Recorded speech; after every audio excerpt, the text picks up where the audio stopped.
Hello everybody, my name is Seema Agrawal and you are watching my YouTube channel Learning is Fun। आज हम ICSE chemistry class 8 का chapter number 4 atomic structure का last part करने वाले हैं।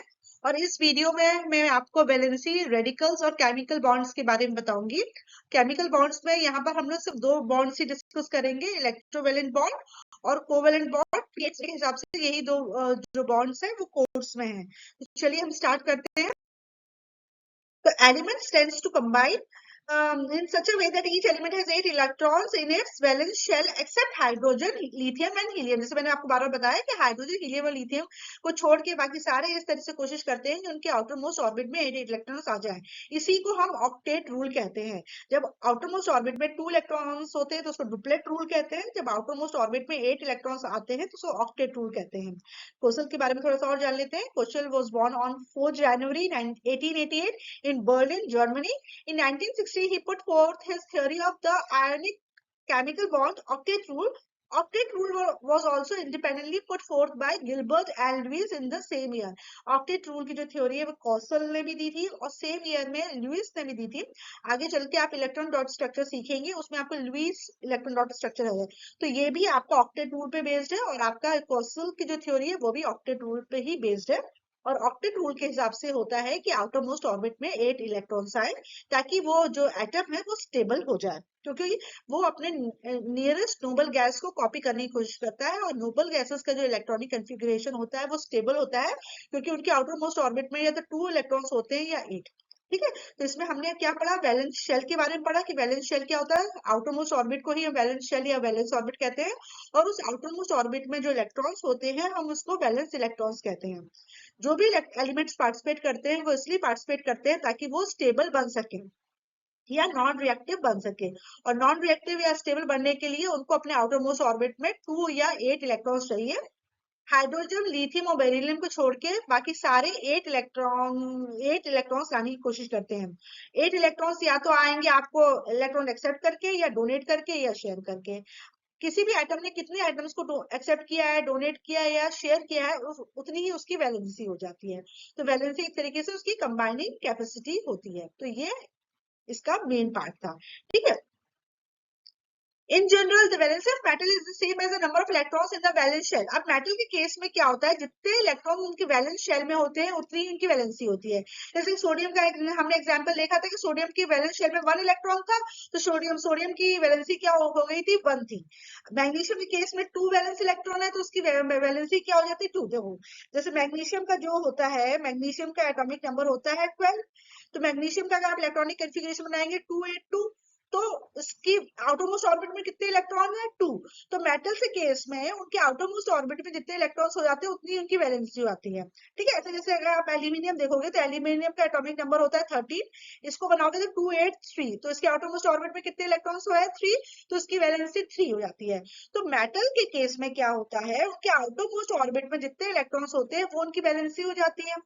लेकिन non metal के case में क्या होता है, the valency of non-metals is determined by using the formula 8 minus the valence electron।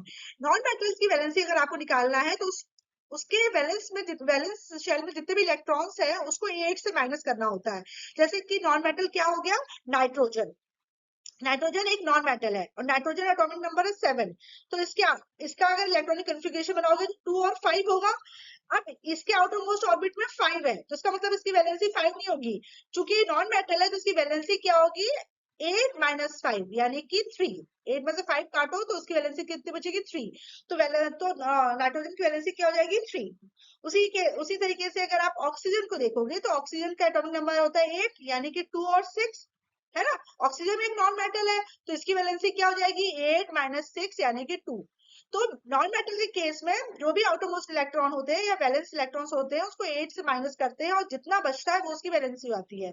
जबकि मेटल के केस में जितने इलेक्ट्रॉन्स होते हैं वैलेंस शेल में वो उतनी ही उसकी वैलेंसी हो जाती है।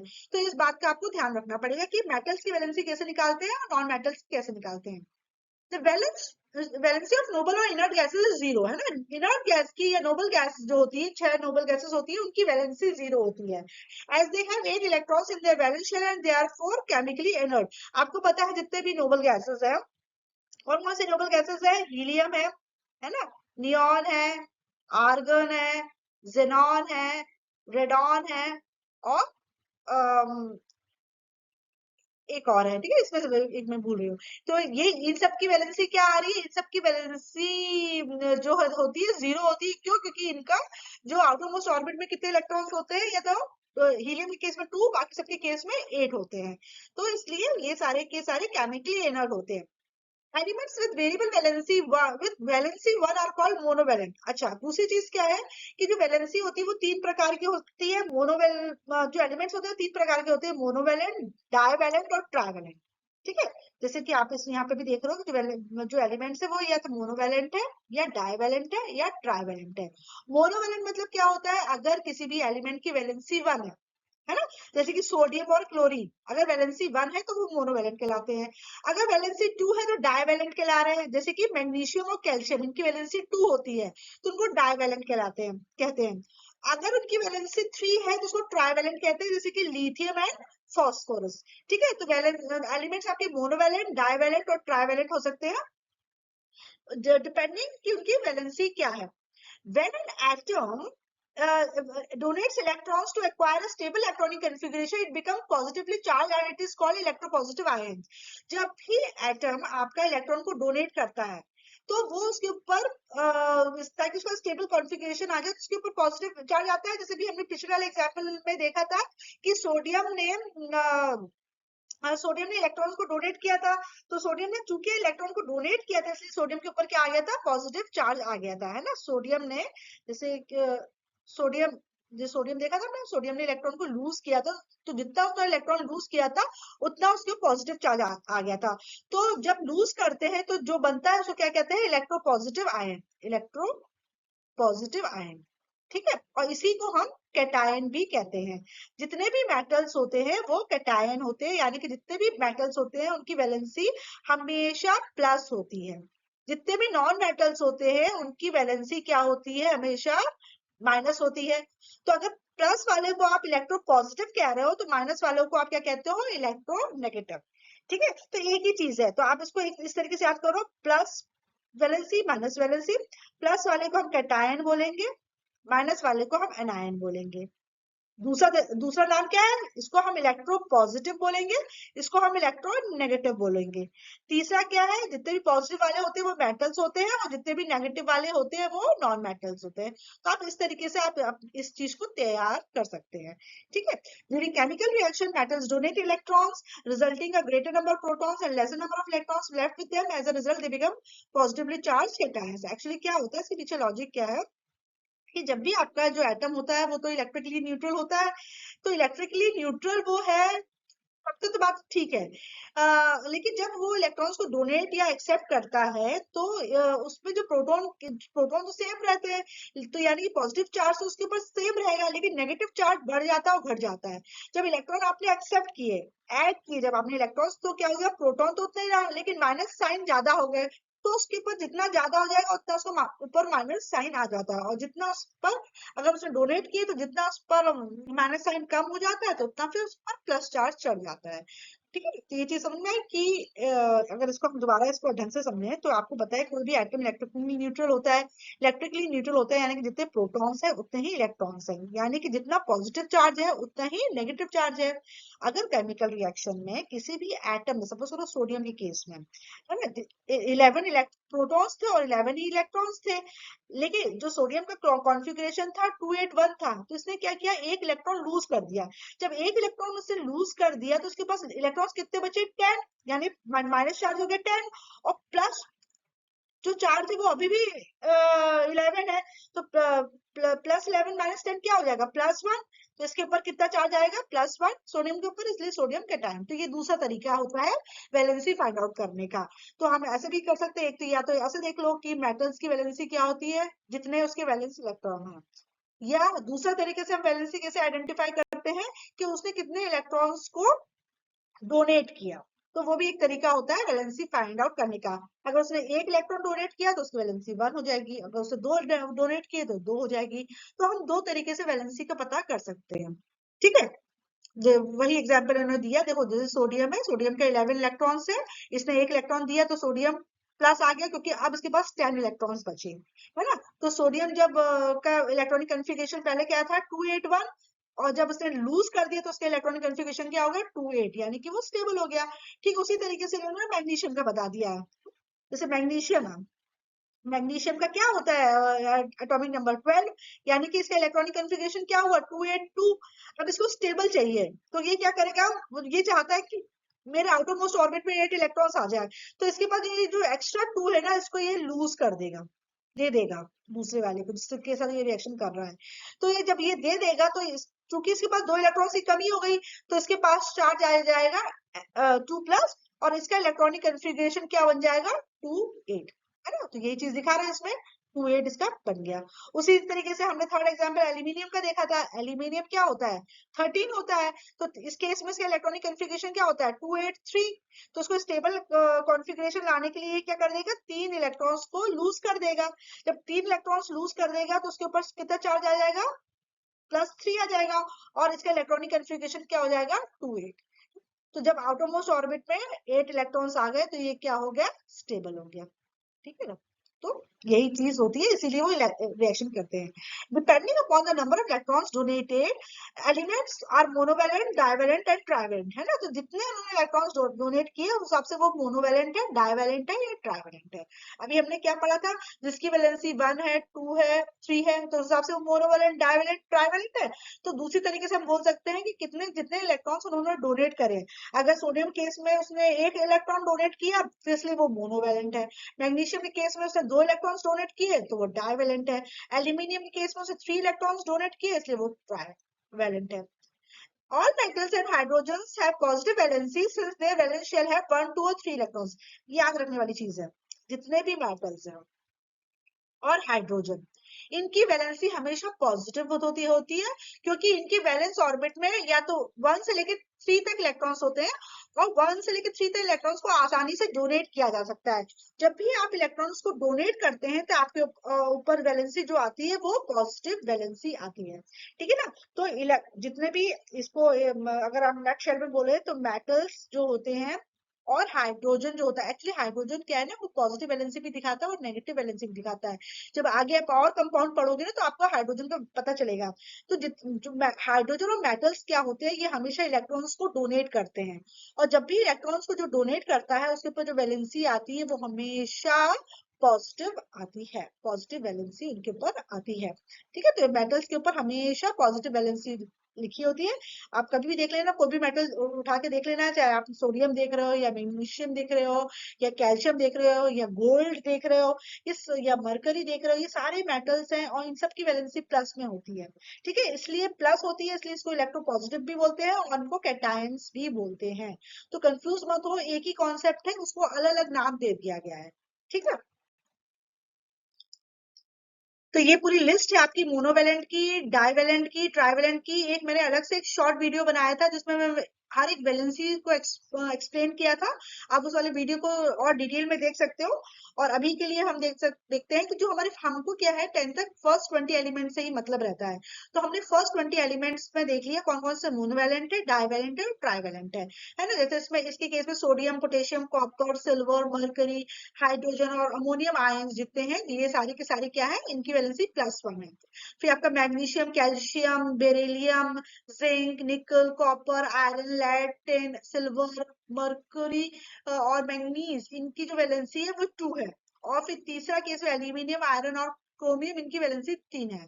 अब इसमें से आपने कुछ एलिमेंट्स देखे होंगे जिनकी वैलेंसी 1 भी दिखा रही है, 2 भी दिखा रही है, या 2 भी दिखा रही है और 3 भी दिखा रही है। तो एक नया कॉन्सेप्ट है जिसको कहते हैं वेरिएबल वैलेंसी, जो हम आगे डिस्कस करेंगे, ठीक है। तो अभी फिलहाल इस चार्ट में आपने वो सारे एलिमेंट्स देख लिए जिनकी वैलेंसी 1 है या 2 है या 3 है, मतलब या तो वो मोनोवेलेंट है या डाइवेलेंट है या ट्राइवेलेंट है। आपको ये वैलेंसी याद करना बहुत जरूरी है, तभी जाके केमिकल फॉर्मूला लिख पाओगे और फिर ही केमिकल रिएक्शन सीख पाओगे, ठीक है। अब जैसे हमने इलेक्ट्रोपॉजिटिव का पढ़ा था वैसे ही इलेक्ट्रोनेगेटिव है। तो इलेक्ट्रोनेगेटिव आयंस क्या होते हैं जिनकी वैलेंसी क्या होती है, नेगेटिव होती है। ये सारे के सारे नॉन मेटल्स होते हैं, ठीक है। हम इनको इलेक्ट्रोनेगेटिव बोलते हैं या फिर हम इनको एनायन भी बोलते हैं, और ये इलेक्ट्रॉन्स को एक्सेप्ट करते हैं, इसलिए इनकी वैलेंसी क्या होती है नेगेटिव होती है। एक्सेप्ट बोलो या गेन बोलो, मतलब इन्होंने ऐड किया। तो जैसे सपोज करो क्लोरीन का इन्होंने एग्जांपल दिया है, क्लोरीन 17 है, इसका कॉन्फ़िगरेशन क्या है 287, इसको ऑटोमोस्ट ऑर्बिट में 8 चाहिए, तो वे 7 के साथ डोनेट करके तो 8 नहीं लाएगा ना, 1 2 और 3 होते तो डोनेट कर देता, लेकिन 7 इलेक्ट्रॉन्स कौन डोनेट करेगा? तो ये क्या करेगा, अच्छा ठीक है तुम मुझको एक और इलेक्ट्रॉन्स दे दे। चूंकि इसने एक इलेक्ट्रॉन ऐड किया है, तो इसलिए इसके ऊपर एक माइनस चार्ज आ जाएगा। अब इसका इलेक्ट्रॉनिक कन्फिग्रेशन क्या बन जाएगा, 2 8 और 8। ठीक है, उसी तरीके से अगर आपने ऑक्सीजन का देखा, ऑक्सीजन का कितना है 8 है, यानी कि इसका इलेक्ट्रॉनिक कन्फिग्रेशन 2 6 है। इसको अपना ऑक्टेट कंप्लीट करने के लिए सिर्फ 2 इलेक्ट्रॉन्स की जरूरत है, तो ये क्या करेगा, 2 इलेक्ट्रॉन्स को ऐड कर लेगा। जब ये 2 इलेक्ट्रॉन्स को ऐड कर लेगा, तो इसका इलेक्ट्रॉनिक इसके ऊपर 2 नेगेटिव चार्ज आ जाएंगे, इसके ऊपर 2 नेगेटिव चार्ज आ जाएंगे, और ये क्या कहलाएगा आपका, 2 नेगेटिव चार्ज, और इसका इलेक्ट्रॉनिक कन्फिग्रेशन क्या बन जाएगा 2 8। तो फिर देखो इसके भी आउटर मोस्ट ऑर्बिट में 8 आ गया, है ना। और इसी तरीके से अगर आप पोटेशियम देखोगे, तो पोटेशियम पोटेशियम का इलेक्ट्रॉनिक एटॉमिक नंबर कितना होता है 19।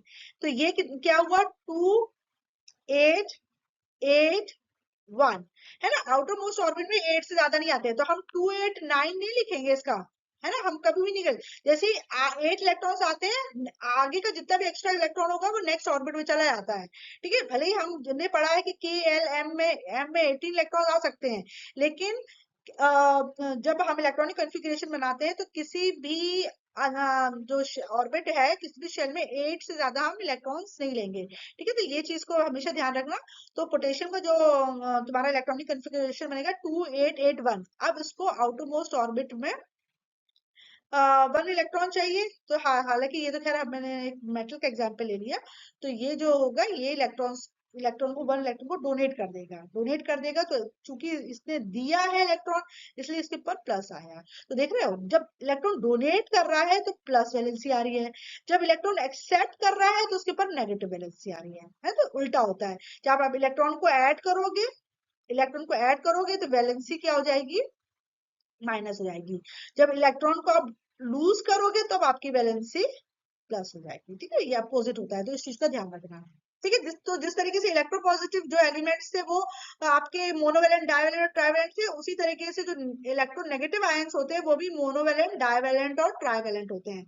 इस केस में हमने देखा क्लोरीन की वैलेंसी -1 आई तो क्लोरीन मोनोवेलेंट हो गया, ऑक्सीजन की वैलेंसी -2 आई तो ऑक्सीजन डाइवेलेंट हो गया, नाइट्रोजन की वैलेंसी आपकी 3 है, तो वो आपका क्या हो जाएगा, ट्राइवेलेंट हो जाएगा। ठीक है ना। तो अगर अब मैं नाइट्रोजन का और अगर आपको बना के बताऊं तो कैसे होगा नाइट्रोजन का, देखिए आप।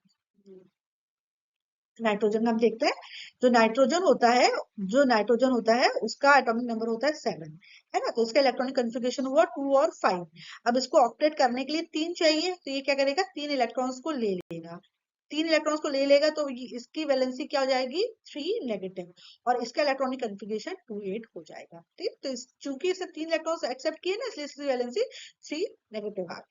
ठीक है, तो ये चीज है आपका इलेक्ट्रोनेगेटिव आयंस के बारे में। तो अगर आपको एक बार पॉजिटिव समझ में आ जाएगा तो फिर नेगेटिव आ जाएगा। इसी जैसे हमने इलेक्ट्रोपॉजिटिव आयंस की कंप्लीट टेबल देखी थी, ये इलेक्ट्रोनेगेटिव आयंस की कंप्लीट टेबल है। इसमें मोनोवेलेंट भी दिए हैं, डाइवेलेंट भी दिए हैं और ट्राइवेलेंट भी दिए हैं। ठीक है, ये वही 20 आपको बहुत जरूरी है इस टेबल को बार बार पढ़ना, ताकि आपको पता होना चाहिए कि हम क्लोराइड को कैसे लिखते हैं, ब्रोमाइड कैसे लिखते हैं, नाइट्राइट क्या होता है, नाइट्रेट क्या होता है। बच्चे ये टेबल याद ही नहीं करते हैं। जब ये टेबल याद ही नहीं करोगे, तो अगर मैम ने बोला कि सोडियम सल्फेट लिखो, अब आपको पता ही नहीं है कि सोडियम सल्फेट क्या होता है, SO4 होता है कि SO3 होता है, अगर आपको यही नहीं पता होगा तो आप कैसे लिखोगे सोडियम सल्फेट। तो आपको ना ये फॉर्मूलाज तो याद करने ही पड़ेंगे, तो इस टेबल को ध्यान से याद करो। क्लोराइड Cl होता है, ब्रोमाइड Br, आयोडाइड आई, हाइड्रोक्साइड OH। हाइड्रोक्साइड के केस में बच्चे बड़े गड़बड़ करते हैं, हाइड्रोक्साइड बोलते जरूर है कि हाइड्रोजन पहले आता है ऑक्सीजन पहले आता है बोलने में, लेकिन जब हम इसका फॉर्मूला लिखते हैं हमेशा OH लिखते हैं। अगर सोडियम हाइड्रोक्साइड लिखोगे तो NaOH लिखोगे, NaHO नहीं लिखोगे। ठीक है ना, ये गलत हो जाएगा, है। तो NaOH, तो आपको पता होना चाहिए हाइड्रोक्साइड को हम OH लिखते हैं। नाइट्राइट आपका NO2 होता है, जबकि नाइट्रेट आपका NO3 होता है। ठीक है, उसी तरीके से बाइकार्बोनेट या हाइड्रोजन कार्बोनेट एक ही चीज होती है, अगर आगे H लगा है तो हम उसको बाई या हाइड्रोजन पढ़ते हैं। तो हाइड्रोजन या बाइकार्बोनेट क्या है, हाइड्रोजन कार्बोनेट HCO3, बाइसल्फाइड क्या है, HSO3, लेकिन बाइसल्फेट क्या है, HSO4। तो सल्फाइड लिखोगे तो HSO3 लिखोगे, सल्फेट लिखोगे तो HSO4 लिखोगे। उसी तरीके एसिटेट आयन भी बहुत आता है, CH3COO। इसको आप लोग बार बार पढ़ो इस टेबल को, ताकि ये फॉर्मूले आपके दिमाग में बैठ जाए, ताकि जब मैम बोले कि आप किसी का फॉर्मूला लिखो तो आपको वो फॉर्मूला लिखना आए। क्योंकि जब तक आपको ये टेबल याद नहीं होगी, आपको पता ही नहीं होगा कि सल्फेट कैसे लिखते हैं, सल्फाइड कैसे लिखते हैं, क्लोराइड कैसे लिखते हैं, ब्रोमाइड कैसे लिखते हैं, कार्बोनेट कैसे लिखते हैं, बाइकार्बोनेट कैसे लिखते हैं। जैसे कार्बोनेट होता है CO3, जबकि बाइकार्बोनेट होता है HCO3, है ना। उसी तरीके से सल्फेट होता है SO4, सल्फाइड होता है HSO3। तो ये जो फॉर्मूला है ये आपको आना ही चाहिए रेडिकल्स के। उसी तरीके से जो डाइवेलेंट वाले दिए हैं, oxide O2, oh sorry, sulphide S, sulphide SO3, sulphate SO4। देखो तीन चीजें, सल्फाइड, सल्फाइड और सल्फेट, तीनों अलग अलग चीजें हैं, इसमें कोई स्पेलिंग मिस्टेक नहीं है। आपको पता होना चाहिए कि सल्फाइड, सल्फाइड इसमें 8 बोल रहे हैं, इसमें 8 बोल रहे हैं, इसमें 8 बोल रहे हैं, ठीक है। और तीनों के फॉर्मूले अलग अलग हैं। उसी तरह कार्बोनेट है CO3, सॉरी क्रोमेट है CrO4, डाइक्रोमेट है Cr2O7 और मैग्नेट है MnO4, ठीक है। नाइट्राइड होता है N और इसकी वैलेंसी होती है -3। फॉस्फेट होता है PO4, फॉस्फेट भी बहुत सारे कंपाउंड्स में आता है, फॉर्मूला होता है PO4, वैलेंसी होती है -3, ठीक है। तो आप लोगों को ये सारे रेडिकल्स के फॉर्मूले तो याद करने ही पड़ेंगे। सबसे पहले आप फर्स्ट 20 एलिमेंट्स याद करो, उनके सिंबल याद करो, एटॉमिक नंबर याद करो, और उनकी जो रेडिकल्स हैं उनके फॉर्मूले याद करो और उनकी वैलेंसी याद करो। तभी जाके आप नेक्स्ट स्टेप यानी कि केमिकल फॉर्मूला बनाना सीख पाओगे और उसके बाद ही केमिकल रिएक्शन सीख पाओगे। ये सीधा उसी तरीके से, जब तक ABCD नहीं सीखोगे आपको वर्ड्स नहीं आएगा, और जब तक वर्ड्स नहीं आएंगे आप सेंटेंस नहीं बना पाओगे। तो केमिस्ट्री इसलिए टफ लगती है क्योंकि हम ये बेसिक टेबल्स लर्न करना चाहते ही नहीं है। तो जब तक ये टेबल्स लर्न नहीं करोगे आपको वो चीज नहीं आएगी। तो please learn these tables, okay. अब वेरिएबल वैलेंसी क्या होती है, जैसे मैंने आपको बताया कुछ एलिमेंट्स ऐसे होते हैं जो एक से ज्यादा, more than one valency show करते हैं, तो उसको कहते हैं वेरिएबल वैलेंसी। जैसे कि कॉपर के केस में, है ना, जो कॉपर है आपका वो दो प्रकार की वैलेंसी शो करता है, एक +1 और एक +2। आयरन भी दो वैलेंसी शो करता है, 2 और 3। सिल्वर शो करता है 1 और 2, है। उसी तरीके से आपका लेड शो करता है 2 और 3, टिन शो करता है 2 और 4, मरकरी शो करता है 1 और 2। तो वेरिएबल वैलेंसी वो होती है जिसमें आपका कोई भी एलिमेंट एक से ज्यादा वैलेंसी शो कर रहा है, जिसको वेरिएबल वैलेंसी कहते हैं। हमारे कोर्स में सिर्फ ये 6 एलिमेंट्स होते हैं।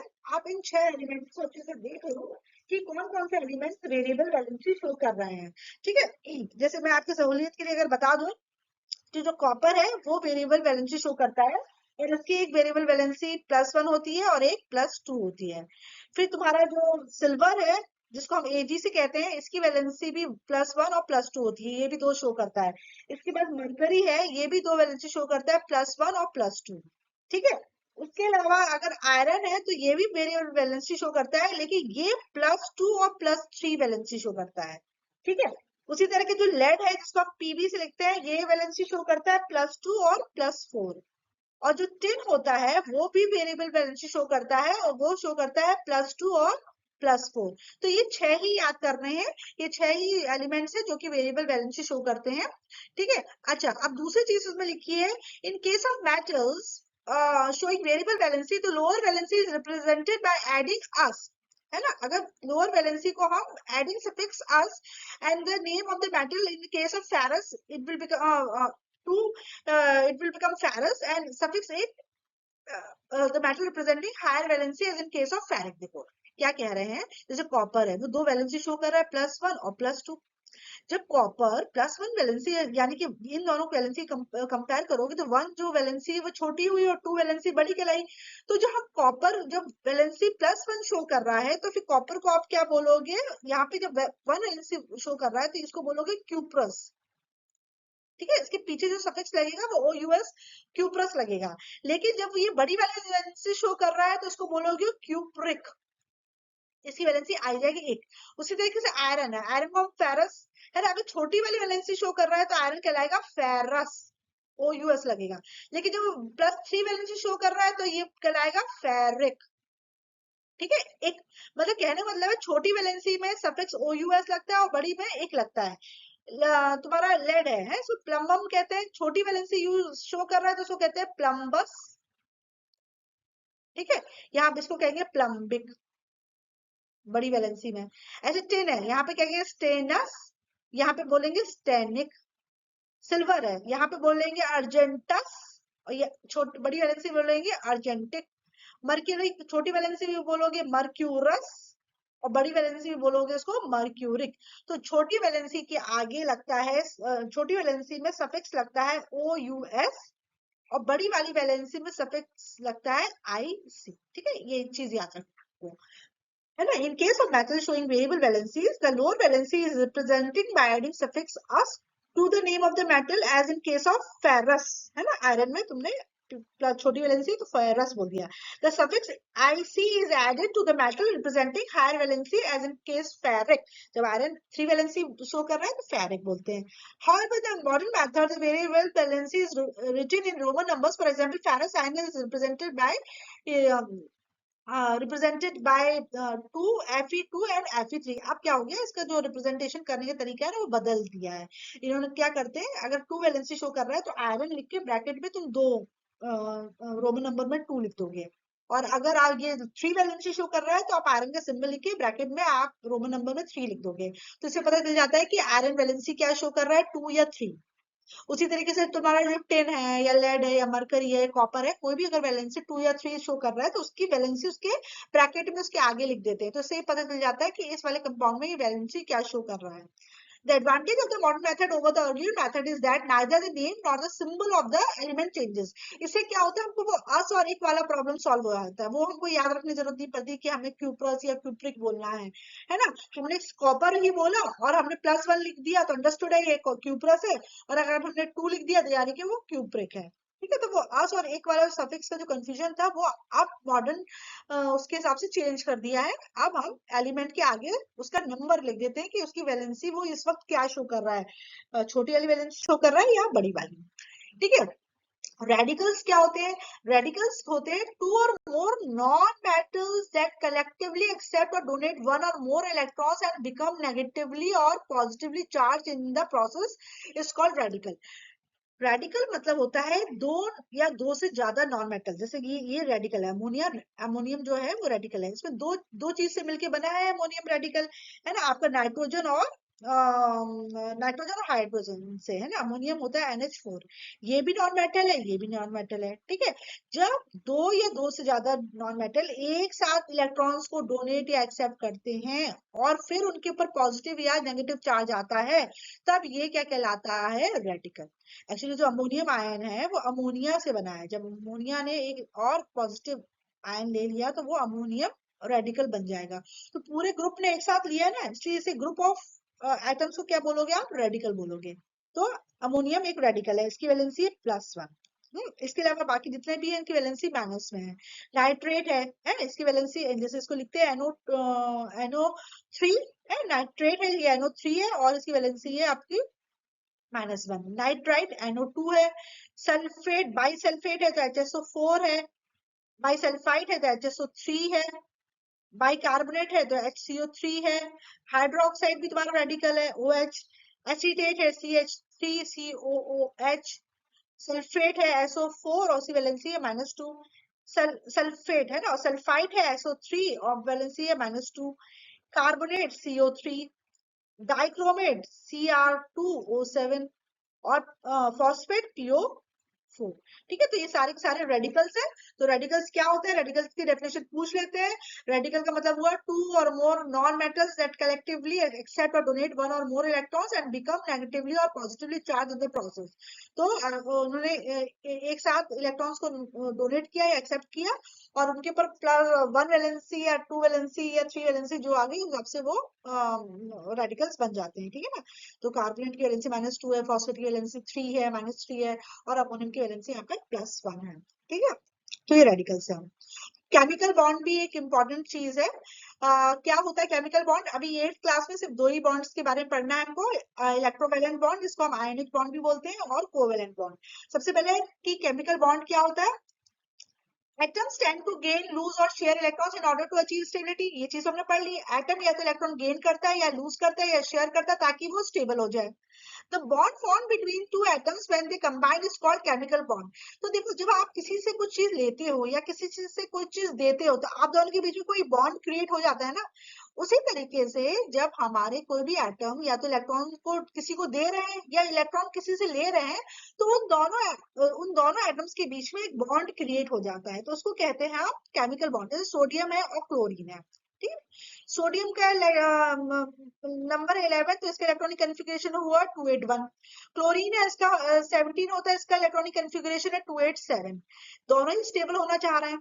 तो सोडियम क्या कर रहा है कि एक इलेक्ट्रॉन को लूज कर दे रहा है और ये क्या बन जा रहा है, Na+ बन जा रहा है। अब इसका कॉन्फ़िगरेशन क्या हो जा रहा है, 28। क्लोरीन क्या कर रहा है, एक इलेक्ट्रॉन को गेन कर ले रहा है, ठीक है, और बन जा रहा है क्लोरीन माइनस, और इसका इलेक्ट्रॉनिक कॉन्फ़िगरेशन हो जा रहा है 288। तो सोडियम ने जो इलेक्ट्रॉन लूज किया वो क्लोरीन ने ले लिया, है ना। सोडियम ने दिया और क्लोरीन ने ले लिया, तो इन दोनों के बीच में एक बॉन्ड हो जाएगा ना, इसी को हम केमिकल बॉन्ड कहते हैं। और जब इनके बीच में बॉन्ड बन जाएगा तो ये एक कंपाउंड बन जाएगा जिसको कहते हैं हम सोडियम क्लोराइड, ये NaCl, ठीक है। तो जब भी केमिकल बॉन्ड कब बनता है, जब भी दो एटम्स के बीच में एक इलेक्ट्रॉन को डोनेट कर रहा होता है और एक इलेक्ट्रॉन को एक्सेप्ट कर रहा होता है, तो इनके बीच में जो फोर्स ऑफ अट्रैक्शन आ जाता है उसको हम केमिकल बॉन्ड कहते हैं, ठीक है। और कितने इलेक्ट्रॉन्स आपस में लूज हुए गेन हुए वो उससे डिपेंड करता है कि कौन सा वाला बॉन्ड बना, ठीक है। एटम्स टेंड टू गेन और लूज और शेयर इलेक्ट्रॉन्स, कभी कभी ये लूज और गेन करते, कभी कभी शेयरिंग भी होती है ना, मैं दे रहा हूँ ना तू दे, बस हम लोग शेयर करते हैं। जैसे कि ऑक्सीजन है, ऑक्सीजन केस में दो ऑक्सीजन के एटम्स है, इसका 8 है, इसका 8 है, इलेक्ट्रॉनिक कन्फिग्रेशन बनाओगे तो 2 6 2 6 ना, ये पूरे 6 देने को तैयार है ना, ये 6 देने को तैयार है। उसने बोला कि यार ऑक्टेट कंप्लीट करने के लिए तुम अपने 2 शेयर कर लो मेरे साथ, मैं तुम्हारे साथ दो शेयर कर लूंगा, तो दोनों के 2 8 हो जाएंगे। तो इस केस में डोनेट नहीं हुआ, शेयरिंग हुई, तो भी बॉन्ड तो बन ही जाएगा। शेयरिंग में भी बॉन्ड बॉन्ड बन जाता है जब कोई चीज शेयर करते हैं, तो ये भी एक प्रकार का बॉन्ड है। लेकिन फिर ये वाला बॉन्ड दूसरा नाम से आना आता है, शेयरिंग से बनता है, वो कोवेलेंट बॉन्ड कहलाते हैं, और जो डोनेट और एक्सेप्ट से बनते हैं उसको हम इलेक्ट्रोवैलेंट या आयनिक बॉन्ड कहते हैं, ठीक है। तो वो अभी हम वन बाय वन देखते हैं। तो कहने की बात क्या है, केमिकल बॉन्ड्स क्या होते हैं, जब भी आपका दो एटम्स के बीच में इलेक्ट्रॉन्स कोई गेन करता है, लूज करते हैं या शेयर करता है, तो उनके बीच में जो बॉन्ड बनता है उसको केमिकल बॉन्ड कहते हैं। और ये केमिकल बॉन्ड क्यों बनता है, ताकि वो स्टेबल कॉन्फ़िगरेशन को अटेन कर सकें। Chemical bond is a force of attraction which holds two और more atoms together in a molecule.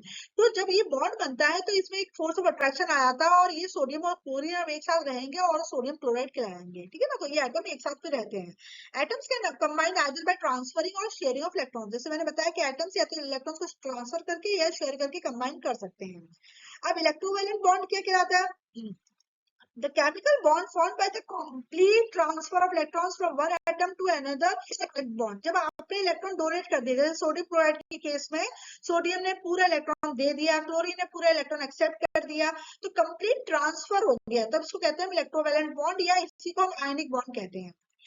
Electrovalent bond is formed by the transfer of electrons from metal to non metal. हमेशा metal non metal को electron देता है। Sodium metal है, इसने electron दिया, chlorine non metal है, इसने इलेक्ट्रॉन लिया, तो हमेशा मेटल नॉन मेटल को इलेक्ट्रॉन देता है, और तब ये बॉन्ड बनता है, सो हम इलेक्ट्रोवैलेंट या आयनिक बॉन्ड कहते हैं।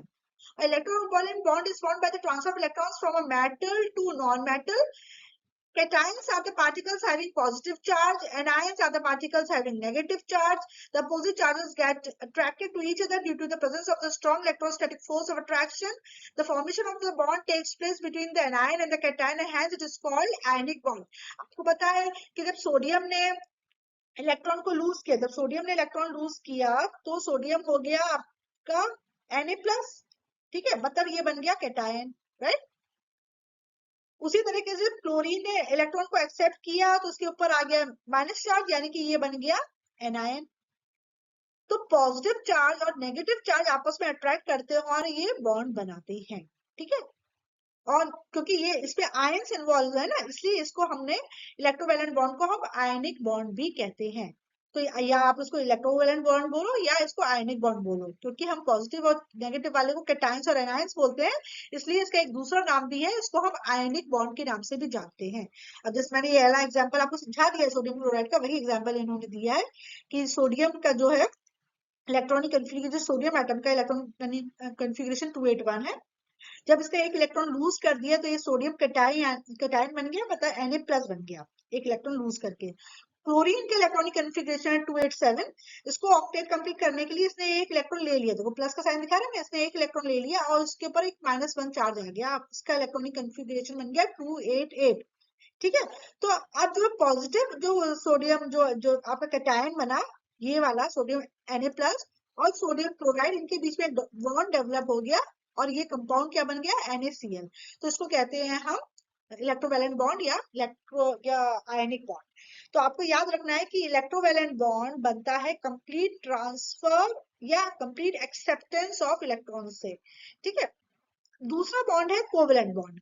इस वाले केस में क्या होता है, शेयरिंग होती है। जैसे मैंने ऑक्सीजन का एग्जांपल दिया था कि कुछ एलिमेंट्स ऐसे होते हैं जो कि पूरी तरीके से ना इलेक्ट्रॉन्स देना चाहते हैं ना लेना चाहते हैं, वो कहते हैं चलो हम लोग शेयर कर लेते हैं। तो ये, तो जब शेयरिंग की वजह से बॉन्ड बनता है दो एटम्स के बीच में, तो उसको हम कोवेलेंट बॉन्ड बोलते हैं। The chemical bond formed by the sharing of electrons is called covalent bond and the compounds so formed are called covalent compound। तो शेयरिंग ऑफ इलेक्ट्रॉन से जो बॉन्ड बना है उसे कोवेलेंट बॉन्ड बोलते हैं, और ऐसे कंपाउंड्स को हम कोवेलेंट कंपाउंड्स कहते हैं, राइट। जैसे आप covalent bond is formed by sharing of electrons between the non metals, तो कोवेलेंट बॉन्ड आपको नॉन मेटल्स में देखने को बहुत मिलता है। जैसे एग्जांपल इन्होंने ऑक्सीजन का ही दिया है, ऑक्सीजन का जो इलेक्ट्रॉनिक कन्फिगरेशन होता है वो 2,6, क्योंकि ऑक्सीजन का एटॉमिक नंबर कितना है, 8 है। ऑक्सीजन का एटॉमिक नंबर 8 होता है, तो उसका इलेक्ट्रॉनिक कन्फिगरेशन क्या हुआ, 2,6। दूसरे वाले का भी 2,6 हुआ, तो इन्होंने अपने दो इलेक्ट्रॉन शेयर कर लिया और ये ऑक्सीजन का मॉलिक्यूल यानी कि O2 बन गया। ठीक है ना, इसके आउटर मोस्ट ऑर्बिट में 2 इलेक्ट्रॉन आ गए। हम सिर्फ जब ये बनाते हैं तो हम सिर्फ जो आउटर मोस्ट, जो जितने इलेक्ट्रॉन शेयर करने हैं वो हम यहाँ लिखेंगे। इसके आउटर मोस्ट ऑर्बिट में 6 है, हम सिर्फ आउटर मोस्ट ऑर्बिट को देखते हैं। ठीक है, ये लुईस स्ट्रक्चर कहलाता है। ये दूसरा मॉलिक्यूल है आपका ऑक्सीजन का, और इसके भी आउटर मोस्ट में 6 है ना। आप देख रहे हैं 2 और 6, तो हम सिर्फ 6 वाला बनाते हैं। ठीक है ना, तो हमने 2, 4 और 6 बनाए। तो इसने क्या किया, इसके दो से ऐसे शेयरिंग कर ली। ठीक है, इसने इसके वाले से शेयरिंग कर ली, है ना। तो ये जो शेयर पेयर ऑफ इलेक्ट्रॉन्स है वो यहाँ आ गए बीच में।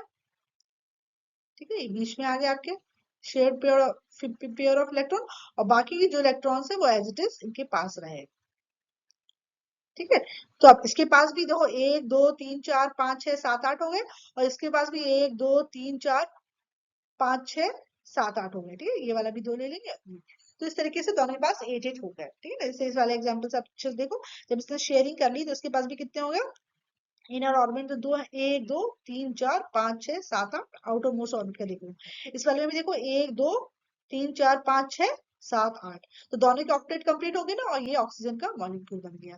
तो इसको कहते हैं कोवेलेंट बॉन्ड। जब हमारा इलेक्ट्रॉन्स आपस में शेयर होते हैं तो उसको कोवेलेंट बॉन्ड कहते हैं। तो शेयरिंग ऑफ इलेक्ट्रॉन से अगर बन रहा है तो वो कोवेलेंट बनेगा। ठीक है, अगर कोई चीज शेयरिंग ऑफ इलेक्ट्रॉन से हो रही है तो जो बॉन्ड बन रहा है उसको हम कोवेलेंट कहते हैं। ठीक है, कोवेलेंट। और ये देखने को मिलता है आपको नॉन मेटल्स में। नॉन मेटल्स आपकी कुछ, ये तो एग्जांपल इन्होंने अकेले ऑक्सीजन का दिया, आप हाइड्रोजन देख लो, नाइट्रोजन देख लो, क्लोरीन देख लो, ठीक है ना, ब्रोमीन देख लो, किसी का भी जो मॉलिक्यूल होगा ये तुम्हारा शेयरिंग ऑफ इलेक्ट्रॉन से बन रहा है, इसलिए ये कहलाएगा तुम्हारा कोवेलेंट बॉन्ड। और आपने इलेक्ट्रोवेलेंट बॉन्ड में या आयनिक बॉन्ड में आपने क्या देखा था, आयनिक बॉन्ड्स में हमेशा कंप्लीट ट्रांसफर ऑफ इलेक्ट्रॉन्स होता है। ठीक है ना, और आयनिक बॉन्ड आपका मेटल्स और नॉन मेटल्स के बीच में होता है। ठीक है ना, आयनिक बॉन्ड आपका मेटल्स और ट्रांसफर ऑफ इलेक्ट्रॉन्स होता है, और आयनिक बॉन्ड आपका मेटल्स और नॉन मेटल्स के बीच में बनता है। ठीक है, तो ये बॉन्ड्स के बारे में एक छोटा सा इंट्रोडक्शन था। आने वाली क्लासेस में आपको बॉन्ड्स के बारे में काफी डिटेल में बताएंगे। तो जब मैं 9th क्लास का और 10th क्लास का वीडियो बनाऊंगी तब मैं ये बॉन्डिंग को और डिटेल में एक्सप्लेन आपको करूंगी, राइट। तो जितना भी हमने पढ़ा है इस चैप्टर में उसका कुछ ये वो है, रिव्यू है, क्विक चेक है, तो देखते हैं आपको कितना आता है। Choose the correct answer, name the sub atomic particles of an atom. तो एटम के सब एटॉमिक पार्टिकल्स कौन से होते हैं, electrons, protons and neutrons. Second, the extra nuclear region of atom consist of electrons. Nuclear के बाहर के जो रीजन होता है उसमें क्या होता है, इलेक्ट्रॉन होते हैं। ट्रू और फॉल्स? ट्रू है ना। Atomic number is the number of neutrons present inside the nucleus of an atom. False. जो एटॉमिक नंबर होता है वो नंबर ऑफ प्रोटॉन्स होता है, न्यूट्रॉन्स नहीं होता है, right. The sum total of dash and dash is known as the mass number of an element. Mass number क्या होता है, the sum total of protons and neutrons, right. If the atomic number of nitrogen is 7, then the number of protons present in it will also be 7. अगर किसी nitrogen का atomic number 7 है तो क्या उसका नंबर ऑफ प्रोटॉन भी 7 होगा? Yes, true है ना। आपको पता है कि जो एटॉमिक नंबर होता है उसी के बराबर आपका नंबर ऑफ प्रोटॉन्स होता है, उसी के बराबर आपका नंबर ऑफ इलेक्ट्रॉन्स होता है। If the mass number of aluminium is 27 and its atomic number is 13, then the number of neutrons present in it would be, तो नंबर ऑफ न्यूट्रॉन्स कैसे निकालते हैं आप? Mass number minus atomic number, यानी कि आपका क्या हो जाएगा 27 माइनस 13, यानी कि इसका आंसर हो जाएगा 14। तो नंबर ऑफ न्यूट्रॉन्स कितने हो जाएंगे इसके पास? 14, ठीक है ना। The dash of an element have the same atomic number. कौन से एलिमेंट सेम एटॉमिक नंबर होते हैं? आइसोटोप्स में, है ना। आइसोटोप्स के बारे में हमने पिछले वीडियो में पढ़ा है, आप फिर से उस वीडियो को देखो। जैसे मैंने बताया था कि हाइड्रोजन के 3 आइसोटोप्स होते हैं, प्रोटियम, ड्यूट्रियम एंड ट्राइटियम। तीनों का एटॉमिक नंबर तो 1 होता है, लेकिन मास नंबर चेंज हो जाता है, 1, 2 और 3 हो जाता है।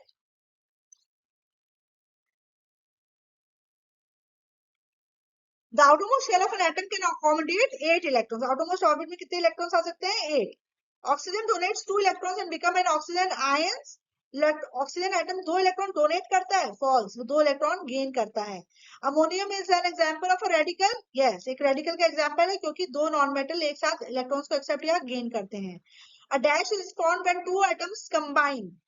Chemical bond is formed when 2 atoms combine, है ना। जब 2 एटम कंबाइन होते हैं तो केमिकल बॉन्ड उनके बीच में बनता है। A dash bond is formed by sharing of electron. A covalent bond is formed, है ना। शेयरिंग ऑफ इलेक्ट्रॉन से कोवेलेंट बॉन्ड बनता है। तो जितना भी इस चैप्टर के हमने 7 पार्ट बनाए हैं, 7 वीडियोस बनाए हैं मैंने इसके अलग, उन सारे वीडियोस में ये चैप्टर कंप्लीटली कवर हो गया है। ये बेसिक चैप्टर है, प्लीज इस 7 वीडियोस को आप देखिए और इस टॉपिक को अच्छे से समझिए। और अगर कोई डाउट है तो आप कमेंट सेक्शन में वो डाउट पूछ सकते हैं। यहाँ तक के लिए इतना ही बस। अब नेक्स्ट मैं बनाऊंगी वीडियो लैंग्वेज ऑफ केमिस्ट्री के लिए, तो आप मेरे चैनल को सब्सक्राइब करिए, लाइक कीजिए एंड शेयर करिए for more such videos. Thank you.